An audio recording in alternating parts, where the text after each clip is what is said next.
Veligonda project గురించి మాట్లాడే అర్హత మాజీ ముఖ్యమంత్రికి లేదు. పులివెందుల ఎమ్మెల్యేగా ఉండి పిచ్చిపట్టి ప్రవర్తిస్తా ఉన్నాం. వెలుగొండ ప్రాజెక్టుని పూర్తి చేసి నీళ్లు ఇచ్చేది మేము అన్నిటికీ సిద్ధపడున్నాం.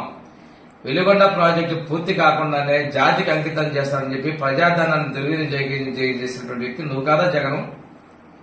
ఈ రోజు నీ ఫేక్ ప్రచారాలతో ఫేక్ తోటి ప్రకాశం జిల్లా ప్రజలు మోసపోతారనుకున్నావు. ప్రకాశం జిల్లా ప్రజలు నీ ఫేక్ ప్రచారాలను తిప్పికొట్టారు. టన్నెల్ డయామీటర్ ని 2.5 మీటర్లు తగ్గించావు. అంతేకాకుండా 2 టన్నుల మధ్య ఆనికట్స్ ని 2 ఆనికట్లు పూర్తి చేయలేకపోయావు. R&R package settle చేయలేకపోయావు. ఈ రోజు నీ మాటల్లో కూడా R&R ప్యాకేజ్ సెటిల్ కాలేదండి పరోక్షంగా ఒప్పుకున్నావు. ఈ పాపం నీది కాదా? పశ్చిమ ప్రాంత ప్రజలు పోయినసారి ప్రకాశం జిల్లాలో నీ మీద ఆశలు చూసుకుని నిన్ను ముఖ్యమంత్రిగా చేస్తే ఆ ప్రాంతాన్ని నిర్లక్ష్యం చేసింది నువ్వు కాదా? ఇన్ని తప్పుడు విధానాలతో చేసి నువ్వు చంద్రబాబు నాయుడు గురించి మాట్లాడే అర్హత నీకు లేదు. ప్రజలు బుద్ధి చెప్పి 3 నెలలు కూడా పూర్తి కాల.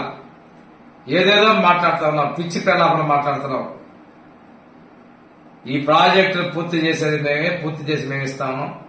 నువ్వు పశ్చిమ ప్రాంతంలో నీకు ఓట్లేసినట్టు ప్రజలు నువ్వు నీ శాసనసభ్యులు మోసం చేశారు. ఆ రోజు తెలుగుదేశం ప్రభుత్వంలో 12 లక్షల రూపాయలు ప్యాకేజీ సెటిల్ చేస్తే 15 లక్షలు కావాలని చెప్పేసి డిమాండ్ చేసిన మీరు తర్వాత వచ్చిన తర్వాత ఒక